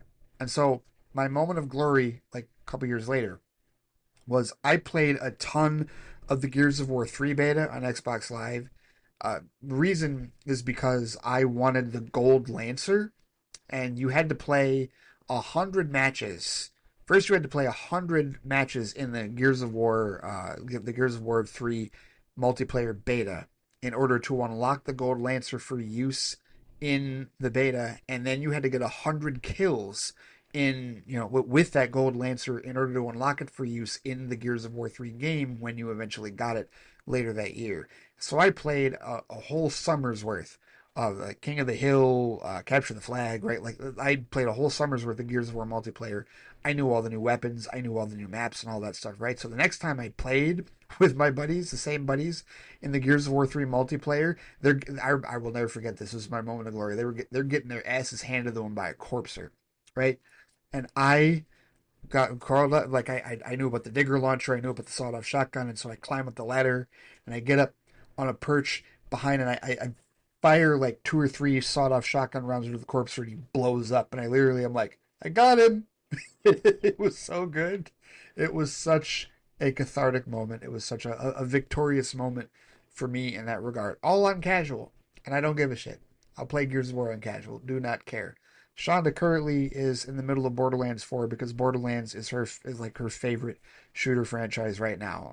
She may even like it more than Halo at this point. She is a Halo disciple for sure. But she's been remarking the last couple of days about how the difficulty on Borderlands 4 is significantly higher than the difficulty of either of the previous three Borderland games, and she says she may have to turn it down a little, to which I said, go ahead. You paid. She bought like the version with all the extra shit, the $130 version, right? And it's like you're paying that much for a video game. You're not paying that much. You're not paying any amount of money to be frustrated and want to throw your controller through the damn screen. That's stupid. It makes no sense. You pay that amount of money to be entertained. You pay that amount of money to enjoy yourself and to have fun. So if that means you got to turn it to easy difficulty, so be it. And anybody out there, any LDE individual, and go ahead and Google what LDE means. Any LDE individual that wants to give anybody else shit for playing on an easy difficulty, flip them off. Okay, they can seriously kick rocks and pound sand because those people are delusional, irrational humps. We do not pay all this money to get frustrated over video games. And nobody gets a medal or even a cookie for having beaten a game on insane mode or All American or Heisman or something like that, right? Like, no. Or All Pro mode on Madden. No, absolutely not. If that's how you play, fine, that's how you play. But do not give other people shit for how they play because that makes you an asshole, right? Not you, Alex. I'm just saying the guys that we're giving you crap for it, and anybody that would give anybody else crap for it, assholes. Absolutely not. You get what you pay for, and what you pay for is to enjoy the damn game, not to be a frustrated SOB as a result of it. So, anyway, thank you. I'm glad that you got to that. Glad you got to that realization. So he says, so Peacemaker officially confirmed Creature Commandos as canon with the mention of what happened to Rick Flag Sr. This can put to rest all the people who say things like animation isn't as legit and doesn't count as much as live action in the DCU. Speaking of which, did you ever get around to watching Creature Commandos, or did that mention of what happened to Flag Sr. technically act as a spoiler for me? Technically, it acted as a spoiler for me, yes, because I still have not watched Creature Commandos. I need to get my shit together and get caught up on many things, including that. But yeah, Gunn already stated that from the beginning, so anybody that was still arguing that animation, not you again, obviously, Alex, but anybody that was arguing that animation didn't count as much as live action is already incorrect in this regard. And in this case, they're objectively incorrect with respect to the DCU because Gunn has stated that animation is just as important and counts for just as much. He has said this in multiple occasions. So, you know what? And they can live however they want, but I love that he's putting that to rest. And even Marvel with the What If shows and now Marvel Zombies and whatnot, even they have put that to rest. So people that still want to have this, that their nose in the air and be all arrogant about animation over live action, yeah, that's their own entitled problem. And they're irrational, delusional humps for feeling that way, but it is what it is. He says on the Peacemaker podcast, Gunn said that episode 8 of season 2 is the most fun he's ever had on any movie or TV set. Definitely curious to see what the season finale will look like. Yeah, I think we're all curious, and like I was saying on Vodka Stream the other night, I just hope that he didn't oversell these last 3 episodes. I really hope that's the case. And I hope that they really do deliver in such a striking way. And I know on some level, I know there's going to be people that are going to be like, that was it? That was all those last 3 episodes were? He oversold it. There are people waiting to say that because people just love being miserable in that regard. But I'm going to be open-minded and I'm going to actually look to see what's in there. And I'm going to go, even if it's not necessarily earth-shattering for me, I'm going to go, well, for this did happen and that did happen and yada, yada, yada, right? And I don't think they're going to ruin the show for me, truthfully, because I'm also going to be, putting it in looking at it as the group of the show for like this season, like not just the last 3 episodes, but also what's happened in the previous 5, including episodes 4 and 5 that I still need to watch before episode 6 releases in that regard. So yeah, very curious to see what these last 3 episodes, certainly the finale, is going to look like, the season finale. And then he says, and finally, Star Trek. Before talking about this week's episode, I want to clarify that I know the phrase beam me up, Scotty, was never said in the original series. Characters frequently said beam me up, though, and so it's notable that nobody in TNG has ever said the words beam me up when about to be transported. Part of the reason for that, I think personally, and I don't know if, like, the whole beam me up thing, I really think that when, with it's the difference in captains, right? Picard is more regal and diplomatic, so he's not going to use the same colloquialisms that Kirk used. He's going to say energize. He's going to say engage, right, instead of take us out, right? Like he's going to do that in that regard. So that's where I think that the change in terminology for TNG comes from, because I think the crew definitely takes on the personality of their captain in that regard. So that's what I think. That's how I've always taken it in TNG. He says, this week I watched The Loss. And so Wheaton is officially gone from the opening credits. Do you know if there's a real world reason why he left the show as a regular? He wanted to do movies, and he did do, like, he was in Stand By Me, obviously, well before then, but he did, like, Toy Soldiers, and apparently there was a movie in 1989 called Valmont that he wanted to appear in, and his contractual obligations with Paramount allegedly were making that difficult. So he wanted to pursue the rest of his acting career, which he did. I mean, the thing is, I feel like people, look at Will Wheaton and go, oh, well, if it wasn't for Star Trek, nobody would know who he is. And while I get that, somebody that has watched Stand By Me absolutely knows who he is, right? Or has at least seen him as an actor. And if you look at the rest of his credits post, season 4 of Star Trek The Next Generation, it's not like he wasn't in other things, right? He was in Flubber. He was in a decent amount of movies that I haven't necessarily. Neverland, which is full title Neverland, Never Grow Up, Never Grow Up. A lot of the indie movies. He apparently was in the second Sharknado as himself, which I did not know that. He's also done a lot of TV, right? Here, how about this? People that have never seen Star Trek but have seen The Big Bang Theory know who he is. You know what I mean? Right? And I understand that a lot of that is because it's because of Star Trek. I get that. But I'm just saying, right? Like, I understand where he would go. He was in 17 episodes of The Big Bang Theory. That's nearly a full season of The Big Bang Theory that he was in. That's cool. That's really awesome. And apparently he had a recurring role in Leverage. Leverage is another show, a TNT show where I watched the pilot and really liked it, and at some point would like to go back and watch it. It's on the Dead Sea Shows list, but either way, uh, oh, was he in Supergirl? End of the World Protester. Did I miss him? I must have missed him. I don't know, or maybe I did. Maybe I didn't, and we mentioned it before. But either way, he's done other things and continues to do other things. Like he's definitely made a career for himself as a well-known actor and personality and podcaster as well in that regard. So I'm not going to knock his decision whatsoever, truthfully. But again, this isn't the last time. Just because he's not in the regular credits, you will see Wesley again. You will. Don't worry about it. He will show up again. Not too far from here, I should say. A little bit ways to go, but yeah, you'll see him again, no doubt. He says Riker calls Deanna Imzadi in this episode. Looks like this means beloved? Yes, that comes from Encounter at Farpoint, the pilot of TNG. That's where we first hear the phrase Imzadi. And yes, it is, I believe, Beta Z for beloved. Yes, it is indeed that. He says this episode must have been an interesting acting exercise for Marina Sirtis as it allowed her to go to new places as Deanna. Her character is usually so calm and collected, and in this episode she shows a lot more emotion than usual. Yeah, this is definitely an episode where they gave Troy a little bit more character depth and a little bit more of an examination, which is a far cry from some of the other episodes that they've had her, the focus of. There's a few where it's just like, okay, yeah, you could do a whole lot more with this character. But The Lost, no, they did give her some more range and a lot more, meat to chew on with respect to her vulnerabilities and, the struggles that her character goes through with the loss that she handles in this particular episode, for sure. So, yeah, definitely a change of pace for her, without question. Next episode, he is called Data's Day, which let's get to his second email. So he sent this first one on September 13th, and now here's his second email that he sent just 2 days ago on September 19th called Flight Chat 19. We are simply passing through history, but this is history. Ooh, Belloc. All right, Belloc from Raiders of the Lost Ark. Here we go. All right, so here it is. He says, second email incoming.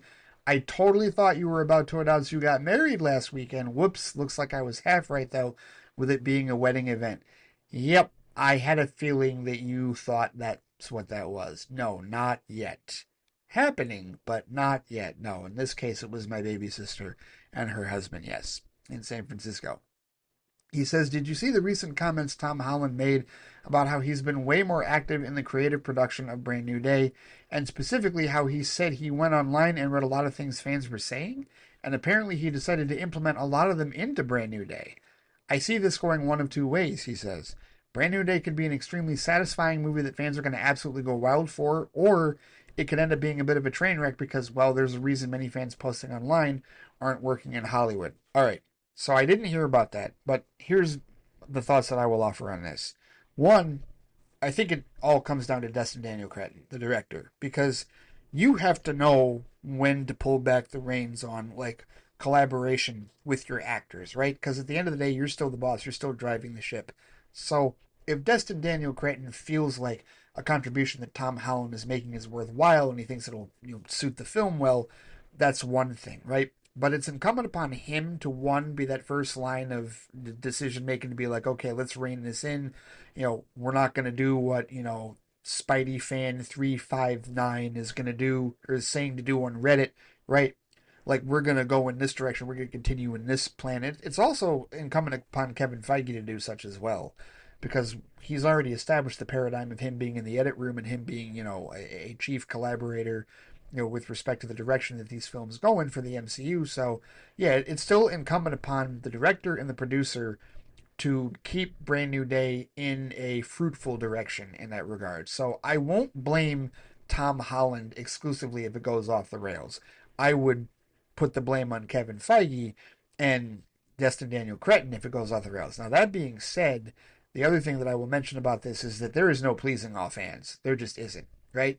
So this idea that it could be an extremely satisfying movie that fans are going to absolutely go wild for, well, the reason that No Way Home was that is because, in my opinion, it was a culmination, a celebration of 20 years of cinematic Spider-Man history, right? That's what we all found satisfying. It wasn't just Tom Holland, it was also the convergence of Tom Holland and Tobey Maguire and Andrew Garfield, as well as Willem Dafoe coming back as Goblin, Alfred Molina coming back as Ock, even having Jamie Foxx come back as Electro, Thomas Hayden Church coming back as Sandman, and Risa fans coming back as the Lizard, from amazing, like the culmination of cinematic Spider-Man history is what we really appreciated. And then the story, of course, what ended up happening with Aunt May and, all the emotional beats, like all of that. That's what we found satisfying. And I'm sure that there are fans out there that didn't like it and thought it was hackneyed and overly cliched, yada, yada, yada. I guarantee there were some, and they're in the minority on this, right?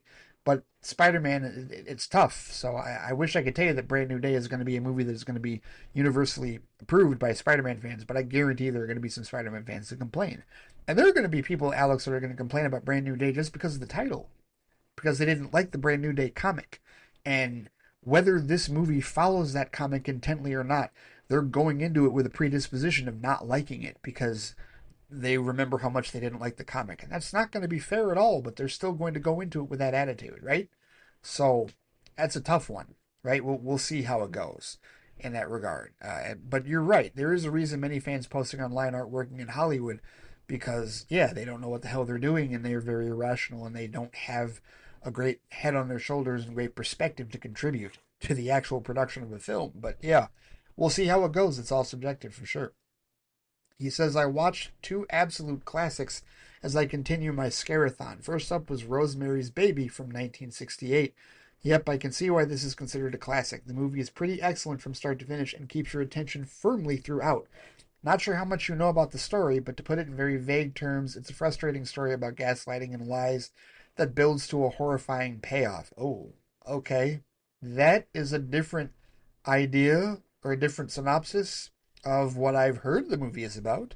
But he says this is the type of psychological horror movie that doesn't feature a single jump scare or scary monster, but somehow is able to be absolutely terrifying through its vibes and atmosphere. Sounds like my kind of horror movie.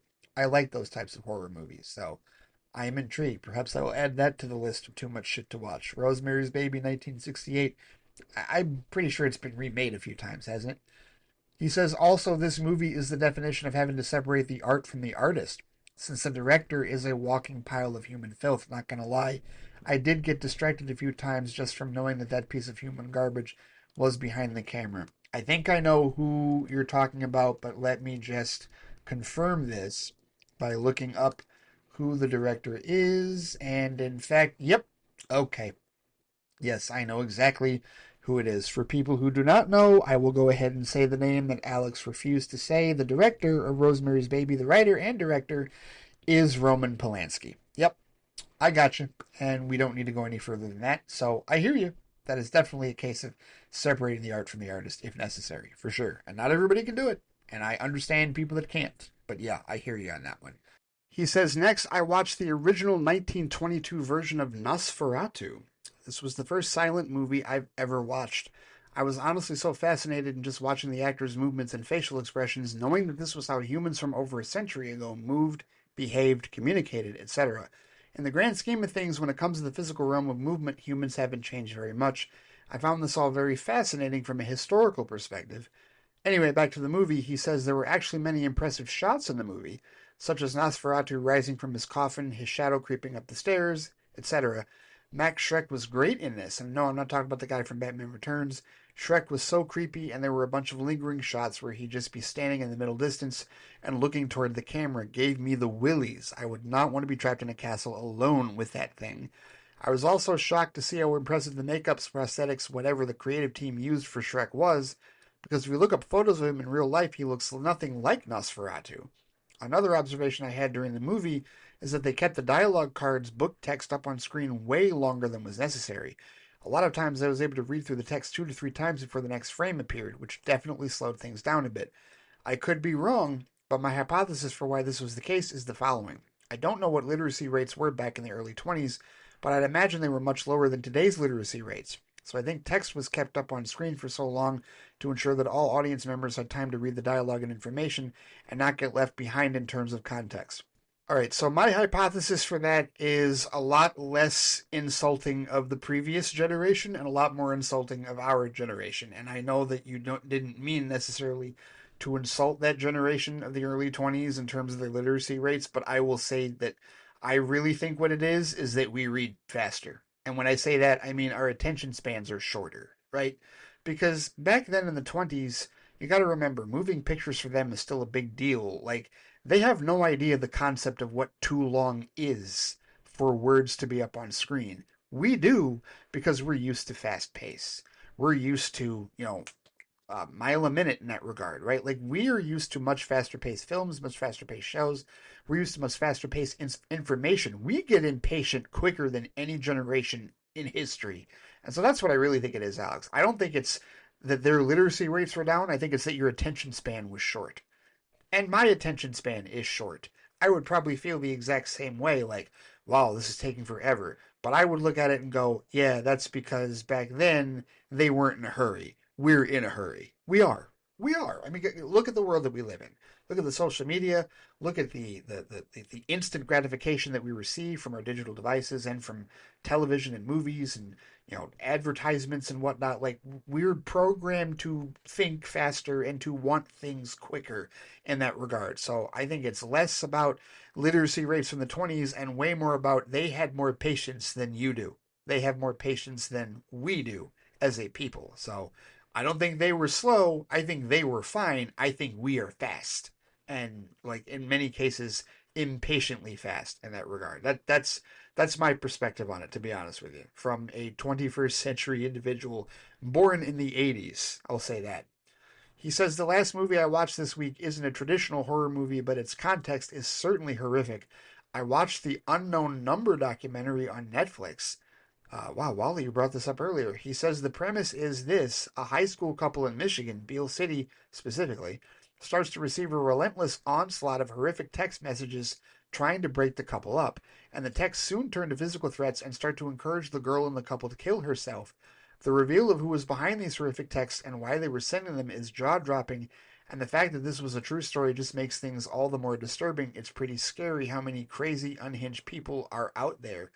Okay, now that so while you brought this up earlier, and you brought this up, part of me thinks I might know what the twist is. And the only reason I say that is because a week or so ago, there was somebody that people were absolutely dragging on social media for some documentary that they were watching. And I wonder if it's this documentary.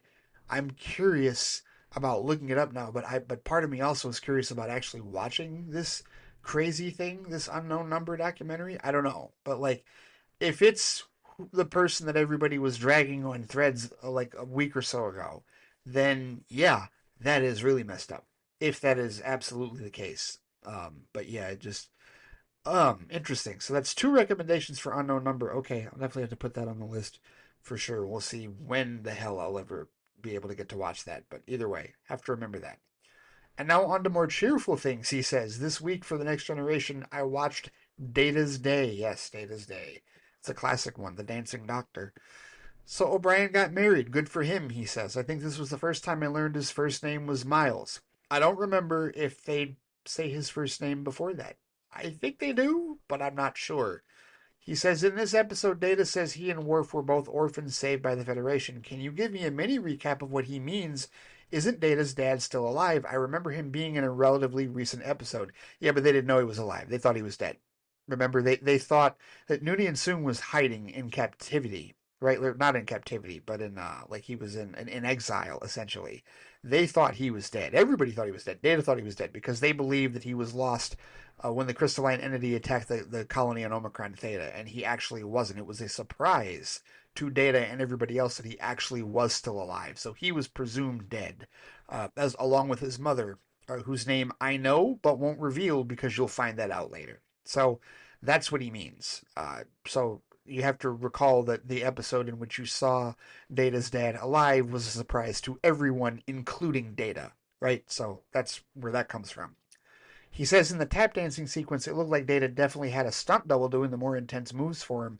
I couldn't quite tell if Dr. Crusher had a double doing the more intense moves for her, or if that actress is truly a talented tap dancer. Yes, Alex, as I understand it, Gates McFadden not only did all of her own dancing, but also helped choreograph that routine. She used to work for Jim Henson's productions as a choreographer in Labyrinth and The Dark Crystal, apparently, which I've seen Labyrinth. I haven't seen The Dark Crystal yet. But yeah, that's actually her. And she lended her actual talents to that in that regard, for sure. So yeah, definitely give Gates McFadden credit on that one. He says, overall, this was a really nice day in the life episode. I enjoyed accompanying Data on various tasks around the Enterprise. Season 4 continues to be excellent, and I look forward to the next episode. Next up is The Wounded. Live long and prosper. Alex, oh, The Wounded. That's an intriguing episode and an introduction of a alien race that we will get mighty acquainted with over the next several seasons of not only TNG, but other series in Star Trek as well. So I'm looking forward to hearing your thoughts on that particular one, Alex. But for now, thank you as always for the feedback. It is indeed greatly appreciated. And finally, we'll close things out this week with an email from Jared Cardos. I have to give a disclaimer, Jared, an apology disclaimer, if you will, and that is this. I had to skip your 2 paragraphs on Peacemaker because you dove into spoilers, and I haven't watched those episodes, so I can't do that. And you would think, well, Ray, didn't you read through them? No, I skimmed through them to see kind of an idea. And you know how like you can lazily like skim through a paragraph and not pay attention to like what is happening or like what is like details and whatnot. That's what I did just to get an idea of like whether or not you had spoilers in it or not. And I think you did. So I'm going to leave them where they are, and we will reconvene after I have finally gotten caught up. Which I said earlier, I've got to get caught up on them before these last 3 episodes start. So in the next like day or two or whatnot, I will get caught up and I will probably do a Flightbox episode. If not on Tuesday, then definitely on a day before Thursday. That's for sure. But let's get to the rest of your email. You said, hey, Ray, hope you're doing well and happy to hear you had a great time on the West Coast. Thank you. I appreciate that. It was an awesome trip. It really was. It was as far as first trips go for the West Coast, it couldn't have gone much better than it did, truthfully. He says, likewise, I surprisingly don't think I've seen a lot of movies with Robert Redford in them. The only one I can think of outside of his appearances in the MCU was All the President's Men, and that was way, way back in high school journalism class. It's something I'm definitely going to have to fix in the near future. Yeah, same here, because, yeah, that was what I was talking about, because I paid tribute to Robert Redford, his passing, earlier this week, or last week, I should say. And, yeah, I had to admit that there's a whole lot of his movies that I just have not seen, right? So, yeah, that came out in that particular episode. He says, I also didn't watch the Emmys, but it was great to hear that some of our more beloved nerdy shows like The Penguin and Andor got awards, and for me, I was excited to see that The Pit got some well-deserved wins. I also wonder if Penguin winning as big as it did makes it more likely that we'll get more shows in the epic crime saga, either another season of The Penguin or featuring another character.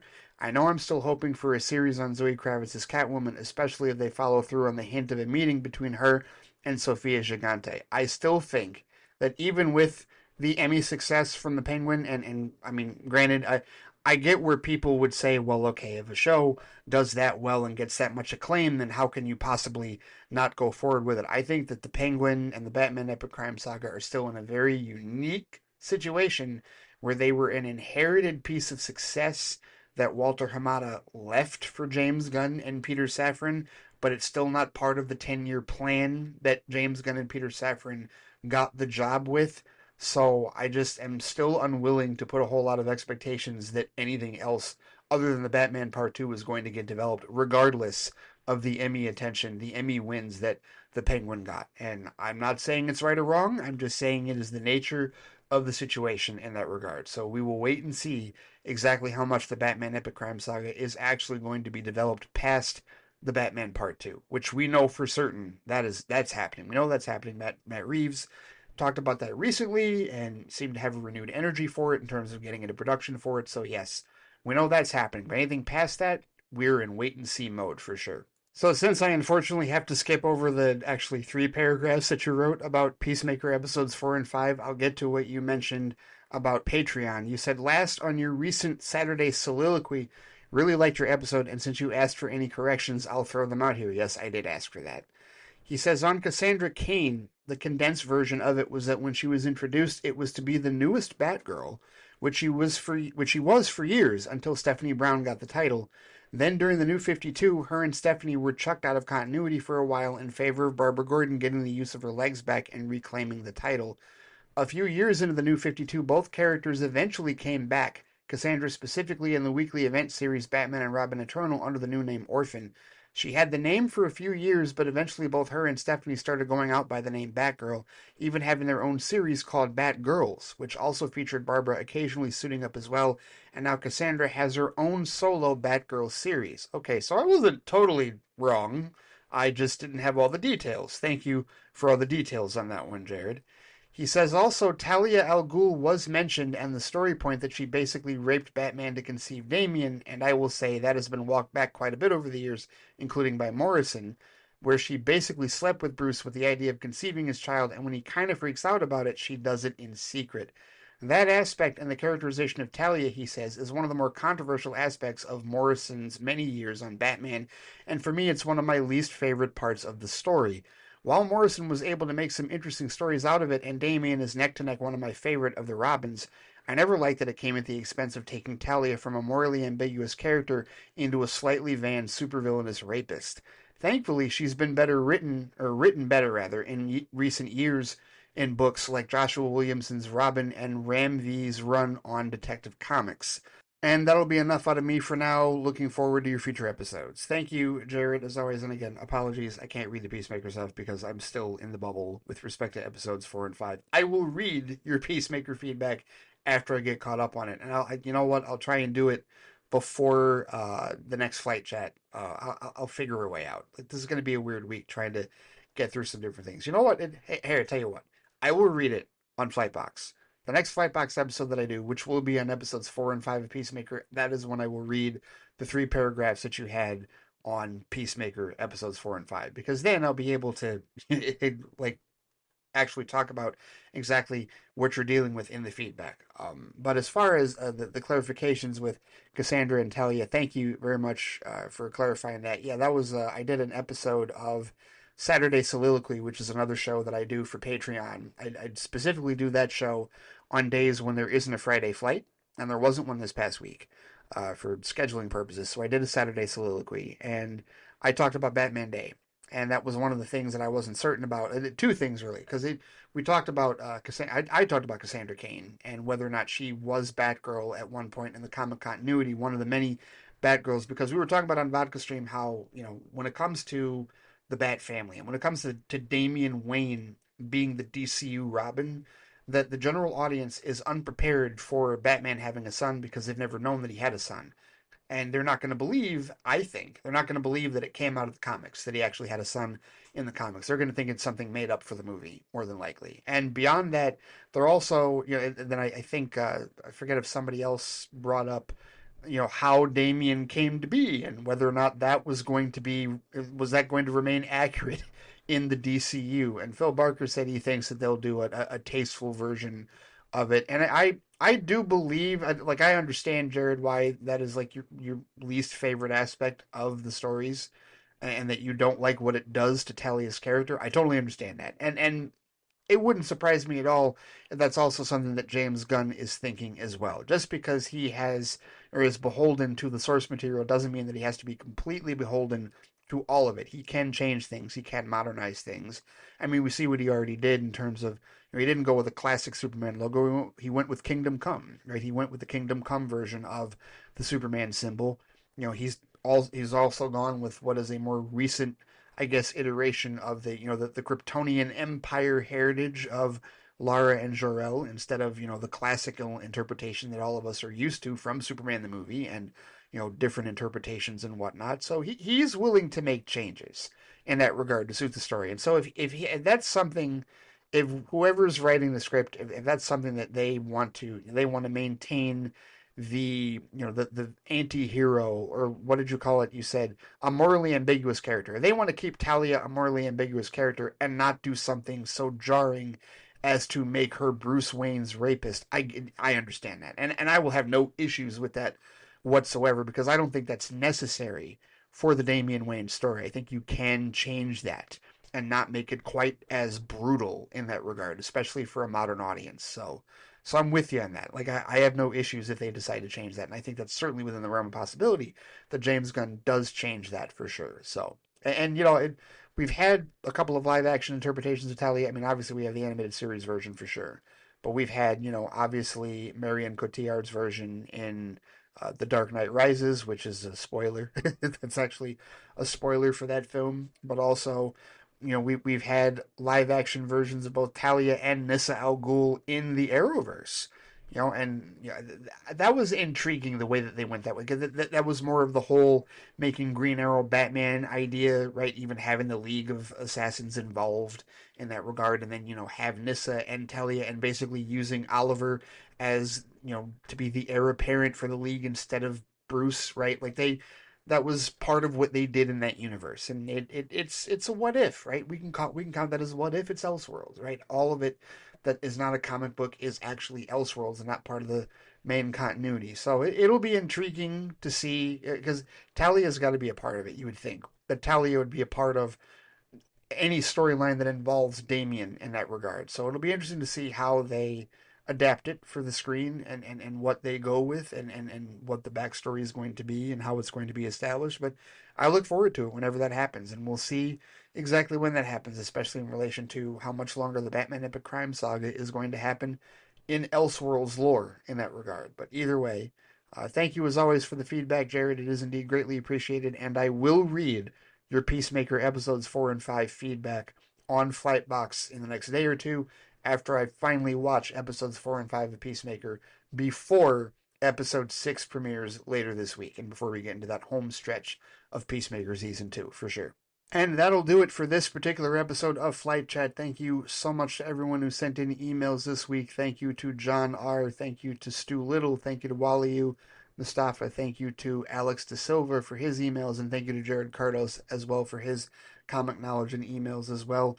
If you guys want to get involved in the feedback circle and talk about any of what we talked about in this episode, or if there's anything else in the realm of movies, TV, and other sort of media that you want to chat on here, you know where to find me on Threads and on Instagram at the Flightcast.